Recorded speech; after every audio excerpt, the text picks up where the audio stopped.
Hello students and welcome back to YouTube channel a light topper. तो कैसे आप लोग? आई होप आप सभी अच्छे होंगे और आपकी प्रिपरेशन और अच्छी चल रही होगी।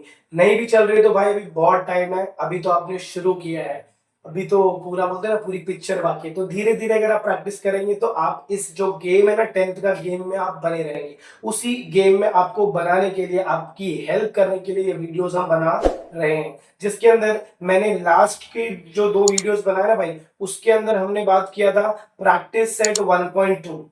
किसके बारे में बात किया था? Practice set 1.2। वैसे हम स्टार्ट क्या कर रहे हैं, हम ज्योमेट्री क्लास 10 सिमिलैरिटी हमने शुरू किया है, जिसके अंदर हमने प्रैक्टिस सेट 1.1 अपलोड कर दिया है। 1.2 का दो कॉन्सेप्ट अपलोड किए। अब बोलोगे सर ये कॉन्सेप्ट क्या है? अगर भाई तू पहली बार आ रहा है तो तेरे लिए बता दूं मैं कि इस चैनल पर हम प्रैक्टिस सेट वाइज वीडियो नहीं लेकर आते। अगर मैं प्रैक्टिस सेट 1.2 करवा रहा हूँ सॉल्व, तो मैं इसके अंदर जितने कॉन्सेप्ट है वो कॉन्सेप्ट सॉल्व करवाऊंगा। बराबर? तो मतलब तुम्हें वीडियो को एक से दो पार्ट में देखना पड़ सकता है। क्यों? क्योंकि कॉन्सेप्ट करवाने के पीछे का रीजन क्या है, एग्जाम में आपको प्रैक्टिस सेट वाइज क्वेश्चंस नहीं पूछे जाते कि हाँ भाई ये प्रैक्टिस सेट 1.2 का क्वेश्चन है तो तू सॉल्व कर लेगा, ऐसा नहीं रहता। वहां पर तुम्हें मिलता है कॉन्सेप्ट, और कॉन्सेप्ट हमारे दिमाग में अगर बैठ गया तो हमें प्रैक्टिस सेट से फर्क नहीं पड़ता। बराबर? तो इसके अंदर ना तीन कॉन्सेप्ट है। पहला कॉन्सेप्ट जो था दैट वाज योर बीपीटी, जो हमने कंप्लीट कर दिया है पूरा बेसिक्स के साथ। उसके बाद आता है आपका angle bisector. Again we have completed full concept of angle bisector, और इसकी टेक्स्ट बुक में जितने प्रैक्टिस सेट के क्वेश्चंस हैं वो सारे। इसके बाद हम एंट्री लेंगे property of three parallel lines and their transverse, जो कि आज की इस वीडियो में हम कंप्लीट करेंगे पूरा का पूरा, और देखेंगे कितने क्वेश्चंस इसमें कैसे पूछे जाते हैं। बहुत इजी टॉपिक है, बट एग्जाम में आपको 2 से 3 मार्क्स के लिए पूछा जा सकता है। तो चलिए शुरू करते हैं और देखते हैं इस कॉन्सेप्ट को कैसे आप ये क्वेश्चंस को टैकल करते हैं। चलिए concept number 3, that is property of three parallel lines and two transverse. अभी इसको कैसे सॉल्व कर रहे हैं, सबसे पहले तो इसका बेसिक समझ कर देखो। यहाँ पर हमेशा क्या होगा, आपके पास तीन पैरेलल लाइंस होने वाली हैं, और अभी तक आपने सिर्फ एक ट्रांसवर्सल पढ़ा था, और इस क्वेश्चन के अंदर हमें कितने ट्रांसवर्सल पढ़ने? दो ट्रांसवर्सल। बराबर? और जैसे ही मैं ये थ्री पैरेलल लाइन और टू ट्रांसवर्सल देखता हूं, तो मुझे यहाँ पर ना बीच में कुछ सेगमेंट मिलते हैं। जैसे ए से बी एक सेगमेंट मिलता है, फिर बी से सी दूसरा सेगमेंट मिलता है, फिर एक्स वाई एक सेगमेंट और वाई जेड एक सेगमेंट। तो ये जो ए बी और बी सी है, ये मेरे क्या बन जाते हैं भाई? तो ये सब मेरे बन जाएंगे रेशियो। अब आपको ना इसका जरा मैं हिंट बता देता हूं कि कहां पर आपको ये यूज करना है। देखो, जब हमने बीपीटी का बात किया था तो मैंने आपको बताया था कि यहां पर ऐसा होना चाहिए, segment A B parallel to segment P Q. अगर ऐसा रहेगा तो हम क्या यूज करते हैं? बीपीटी यूज करते हैं। बट अगर आपको ये वाला पार्ट यूज करना है, property of three parallel line and transversal, तो इसके लिए ये हिंट है, आपको ऐसे तीन लाइंस पैरेलल दिखे रहने चाहिए, फिर क्वेश्चन में दिया रहेगा कि भाई ये तीन लाइंस आपके पैरेलल हैं। अगर ये आपको दिख गया, बिना कुछ सोचे समझे आपको सिर्फ ये प्रॉपर्टी लगा देनी है, that is your property of three parallel lines and transversal, और इसका ये रेशियो लिख के सॉल्व करना है। जस्ट सिंपल एज दैट, इतना ही है बस। इसके अंदर और कुछ भी एक्स्ट्रा नहीं है। तो चलिए ये क्वेश्चंस को जरा हम टैकल करेंगे और देखेंगे। देखो, यहाँ पर हमको ट्रेपेजियम दिया, अब हमें क्या बोला? देखो हिंट हिंट हिंट, देखो हिंट दिया है क्या? अब मुझे बाकी कुछ नहीं देखना है, ट्रेपेजियम में क्या है उससे कुछ नहीं मतलब है। मेरे को सिर्फ ये मतलब है कि यहाँ पर तीन पैरेलल दिया, मतलब ये तीनों लाइन मेरे पैरेलल है, और ये दो मेरा क्या है भाई? ट्रांसवर्स। तो मेरे को यहाँ पर लिखना है रेशियो। रेशियो क्या होगा? A B upon P D होगा और B Q upon Q C होगा, बस इतना ही मेरा रेशियो होगा। तो सबसे पहले आप क्या लिखेंगे भाई? तो गिवन। जब आप गिवन लिखेंगे तो यहां पर आप क्या लिखेंगे? Side A B parallel to side P Q parallel to side D C. ये आपको पैरेलल दे दिया है, और क्या क्या गिवन वैल्यू है?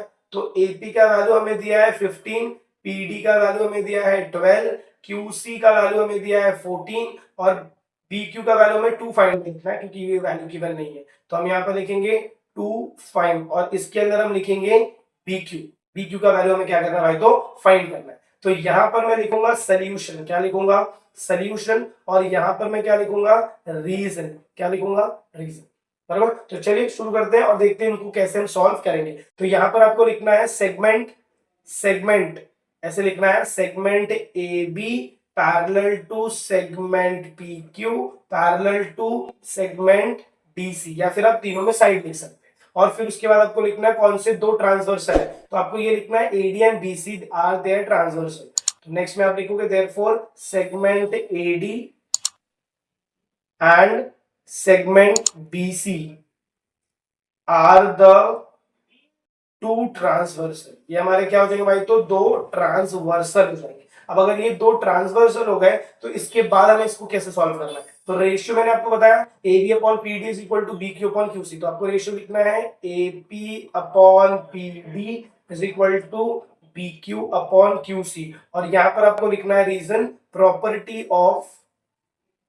property of three parallel lines, property of three parallel lines and two transversal, property of three parallel line and two transversal, ये आपको क्या लिखना भाई, तो रीजन में लिखना है। अब बताओ एपी का वैल्यू मुझे दिया है क्या, एपी का वैल्यू मुझे दिया है 15, तो एपी की जगह मैं क्या लिखूंगा भाई, तो 15, और पीडी का वैल्यू मुझे कितना दिया है, पीडी का वैल्यू मुझे दिया है 12, तो पीडी की जगह मैं क्या लिखूंगा 12 is equal to what is the value of BQ, BQ का वैल्यू देखो कितना दिया, बीक्यू का वैल्यू मेरे को फाइंड करना है, क्यूसी दिया है 14, तो बीक्यू का वैल्यू मुझे फाइंड करना है, क्यूसी की जगह लिखूंगा 14। फिर आगे बीच में इक्वल टू दिख रहा है तो हम क्या करेंगे भाई, तो क्रॉस मल्टीप्लाई, क्या करने वाले हैं, क्रॉस मल्टीप्लाई, क्रॉस मल्टीप्लाई करोगे तो कैसे होगा, 15 मल्टीप्लाई होगा 14 के साथ is equal to B Q into 12। फिर मैं क्या करूंगा, अच्छा सबसे पहले यहाँ पर रीजन लिख दो गिवन, ये मेरा कौन सा वैल्यू भाई, तो गिवन का वैल्यू। फिर हम क्या करेंगे, ये 12 को नीचे लेंगे, ये हो जाएगा मेरा 15 into 14 upon 12 is equal to, ये हो जाएगा आपका बी क्यू का वैल्यू। अब मुझे इसको क्या करना है, कट करना है, कैंसिल करना है। मैंने आपको पहले ही बताया कैंसिल करने के लिए हमेशा आपको बुक के पीछे या फिर रफ पेज में करना है, वहीं का वहीं आपको कट आउट ऐसे कट करके नहीं दिखाना, बराबर। तो कट करेंगे, कट करने के लिए हम यहाँ पर इसको लिख लेते हैं अलग से, देखो ये मेरा 15 इंटू 14 अपॉन 12, तो 3 4 जा और 3 5 जा, फिर 2 2 जा 2 7 जा, फिर 7 5 जा 35, दैट मींस यहाँ पर मेरा वैल्यू आएगा 35 upon 2 is equal to your B Q.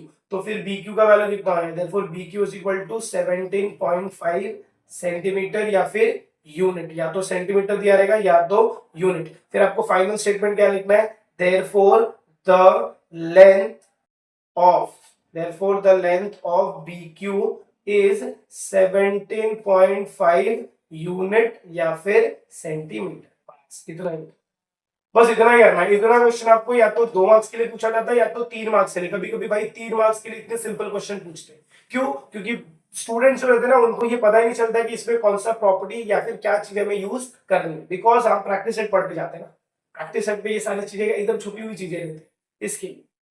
Next ये क्वेश्चन हम आप खुद से बता सकते हो। चलिए सबसे पहले हम क्या लिखेंगे भाई, तो गिवन में हमें क्या दिया है, A B parallel to C D parallel to F E दिया है, उसके बाद मुझे बी डी का वैल्यू दिया है कितना 8, उसके बाद मुझे डी एफ का वैल्यू कितना दिया है 4, फिर मुझे ए सी का वैल्यू कितना दिया है 12, मुझे सीई का वैल्यू कितना दिया है x, मतलब मेरे को 2 फाइंड में क्या बोला है, वैल्यू ऑफ x ढूंढो एंड ए का लेंथ। अगर मेरे को देखो, अगर मुझे x का वैल्यू मतलब मुझे अगर ये CE मिल जाएगा तो मैं AE भी ढूंढ सकता हूं, क्योंकि AE मेरा क्या होगा, AC प्लस CE होगा, सिंपल। तो सबसे पहले मेरे को क्या ढूंढना है भाई, तो x ढूंढना है। तो सबसे पहले हम यहाँ पर लिखेंगे क्या, हमको यहाँ पर लिखना है सोल्यूशन, क्या लिखना है भाई, तो सोल्यूशन। यहाँ पर आपको क्या लिखना है, रीजन, क्या लिखना है, रीजन। अब स्टार्ट कैसे करेंगे देखो, यहाँ पर आपको लिखना है segment AB parallel to segment CD parallel to segment FE, ये 3 पैरेलल हो गए। मेरा ट्रांसवर्सल क्या रहेगा, चलो बता दो, ट्रांसवर्सल रहेगा मेरा BF, देखो ये बड़ा वाला ट्रांसवर्सल, यहाँ से AE ट्रांसवर्सल, तो यहाँ पर आपको लिखना है नेक्स्ट लाइन में segment BF and segment AE are the 2 transversal, ये दोनों हमारे क्या हो जाएंगे, ट्रांसवर्सल हो जाएंगे। अब अगर ये मेरा ट्रांसवर्सल हो गया तो इसको हम कैसे लिखेंगे, रेशियो मैंने क्या बताया था, चलो बता दो भाई फटाफट, रेशियो क्या बताया था, रेशियो मैंने ये बताया था ना, BD अपॉन DF बताया था और AC अपॉन CE बताया था। तो यहां पर आप क्या लिखोगे, ratio BD upon DF is equal to AC upon CE, और इसका रीजन आप क्या लिखोगे, इसका आप रीजन लिखोगे by property of 3 parallel line, by property of 3 parallel lines and 2 transversal, ये आपको पूरा प्रॉपर्टी लिखना है, by property of 3 parallel line and 2 transverse. Next अब बताओ हमको वैल्यू किसका किसका दिया, BD का वैल्यू 8 दिया है, तो BD की जगह लिखेंगे 8 अपॉन DF का वैल्यू कितना दिया है 4 और AC का वैल्यू दिया है 12, यहाँ पर हो जाएगा 4 इज इक्वल टू ये 12 अपॉन ये x, फिर 2 बार क्रॉस मल्टीप्लाई करोगे तो ये होगा 8 into X is equal to 12 into 4, फिर ये हो जाएगा x इज इक्वल टू 12 4 सा कितना होता है भाई 48 डिवाइडेड बाय 8, फिर 8 के टेबल में 48 कब आता है, देयरफॉर x का वैल्यू मैंने 8 लिख दिया, यहाँ पर मेरा x का वैल्यू कितना हो जाएगा, therefore x is equal to 6। अगर मेरा x का वैल्यू 6 हो गया, इसका मतलब किसका वैल्यू मुझे मिल गया भाई, तो CE का वैल्यू मुझे कितना मिल गया 6। तो यहाँ पर मैं क्या लिखूंगा, therefore CE is equal to 6। अब मुझे ढूंढना क्या, मुझे ढूंढना है AE, क्या ढूंढना है भाई, AE। इससे पहले इधर का रीजन लिख दो, दैट इज योर गिवन। मुझे ढूंढना है क्या, AE कैसे मिलेगा, AC प्लस CE, तो यहाँ पर आपको लिखना है AE is equal to AC plus CE, इसको हम रीजन में क्या बोलते हैं, A dash C dash E। फिर आप क्या लिखेंगे, AE का वैल्यू कितना दिया, देखो AE का वैल्यू तो मुझे चाहिए ना, AC का वैल्यू मुझे दिया है, AE को मैं ऐसे लिखूंगा, AC की जगह लिखूंगा 12 प्लस 6, देयरफॉर AE का वैल्यू मेरा कितना हो जाएगा 18। या तो आप यूनिट लिख देंगे या तो आप सेंटीमीटर मीटर का जो भी आपको पूछा रहेगा वो, तो लास्ट में फाइनल आपको क्या लिखना है, therefore the length of AE is equal to 18 unit. Length of AE आपको कितना हो जाएगा भाई, तो 18। बस आपको इस क्वेश्चन में भी आपको इतना ही सॉल्व करना है, बहुत ही बेसिक बहुत ही सिंपल से क्वेश्चन है ये, ज्यादा कुछ ट्रिकी नहीं, ज्यादा कुछ हार्ड नहीं। तो आई होप आपको ये क्वेश्चन समझ में आ रहे हैं, ऐसे 2 क्वेश्चन है पूरे के पूरे आपके प्रैक्टिस सेट 1.2 में, और इससे रिलेटेड अगर कोई क्वेश्चन होगा तो प्रॉब्लम सेट में होगा। प्रॉब्लम सेट हम एक साथ करेंगे, वहां पर कोई टॉपिक वाइज डिवीजन नहीं होगा, वहां पर आपको सारी चीजें वापस बोलते हैं ना रिकॉल कराई जाएंगी कि ये टॉपिक इधर का था, ये टॉपिक इधर का था। तो आई होप आपको वीडियो पसंद आई रहेगी, आई होप आपको क्वेश्चन समझ में आएंगे। तो अगर आपको वीडियो पसंद आई, क्वेश्चन समझ में आया, तो मेक श्योर वीडियो को ज्यादा से ज्यादा अपने फ्रेंड्स के साथ शेयर करिए। चैनल पर नए हैं तो चैनल को सब्सक्राइब भी जरूर करिए। मिलते हैं अगली वीडियो में इसके आगे की कंटिन्यूएशन के साथ, तब तक के लिए have a good day and take care.